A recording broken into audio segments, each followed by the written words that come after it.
Si Alitaptap at si Paru-Paro na inihanda ng pangkat isa. Isang araw, mayroong magkakaibigan na nagngangalang Pedro, Maria at Sisa ang masayang naglalaro sa hardin ng kanilang kapitbahay na si Lola Salome. Sila ay magiliw na nagtatawanan at maingay na nagkukwentuhan patungkol sa kanilang karanasan sa pag-aaral. Gusto niyo ba maglaro? Tara! Out!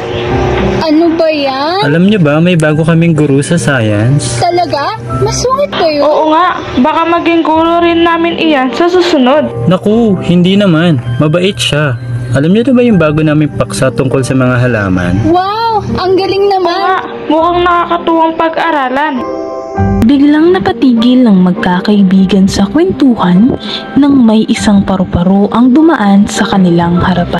Bigla itong hinuli ni Pedro at Ano yan? Ano ginawa mo, Pedro? ang paglaruan dulot na rin ng kanyang kuryosidad. Hindi rin tumagal, iniwan ito ng tatlong magkakaibigan nang nakabaliktad at kakawag-kawag sa lupa. Saka lolo! Tulungan niyo ako! Dumaan si Langgam at narinig ang sigaw ni Paru-Paro. Gusto kitang tulungan, ngunit nagmamadali ako. Maganda ang sikat ng araw at maghahanap ako ng pagkain. Umalis si Langgam at iniwan ng kaawa-awang Paru-Paro. Saka lolo! Tulungan niyo ako! Maawa kayo sa akin! Dumating si Salaginto at lumapit ito kay Paru-Paro. Gusto kitang tulungan, ngunit tinaantay na ako ng aking mga anak, kaya't kinakailangan ko na rin umalis. Umalis na nga si Salaginto at tuluyang iniwan ang kaawa-awang Paru-Paro. Saka lolo! Tulungan niyo ako! Dumating si Gagamba at lumapit siya kay Paru-Paro. Gusto kitang tulungan, ngunit pagagandahin ko pa ang aking tahanan. Gagawa pa ako ng maraming sapot. At umalis na nga ng tuluyan si Gagamba. Saka lolo! Parang awa niyo na! Maawa kayo sa akin! Dumating si Bubuyog at lumapit siya kay Paru-Paro. Umanhin, gusto kitang tulungan, ngunit kailangan kong pumunta agad sa bahay pukyutan dahil naghihintay ang aming mahal na reyna.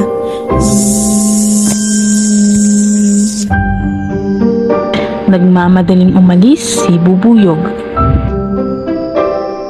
O bathala! Tulungan niyo ako! Parang awa niyo na! Magdidilim na at magsisitulog na ang mga kasama kong kulisap.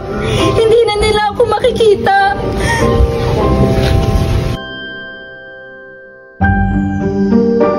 Pagod at gutom na si Paru-Paro. Napaiyak siya.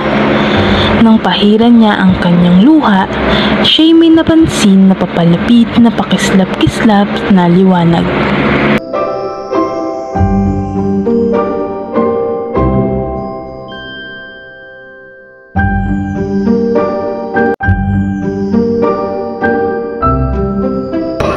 Naku, bakit ka nandyan? Napaano ka? At kawag ka ng kawag. Sa aking paghanap ng nektar sa mga bulaklak, pinaglaruan ako ng isang batang lalaki kasama ang kanyang mga kaibigan. Iniwan nila akong nakabaliktad. Hindi ko kayang tumindig na mag-isa upang lumipad. Maaari mo ba akong tulungan? Aba oo, sandali lamang at tatawag ako ng makakatulong sa akin. Ilan pang sandali ay dumating na ang maraming alitaptap.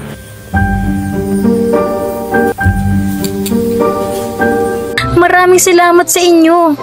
Kayo ang sagot ni Bathala sa aking dalangin. Kay buti ng inyong mga kalooban. Walang anuman, kaibigang Paru-Paro. O siya, aalis na kami. Aalis na rin ako.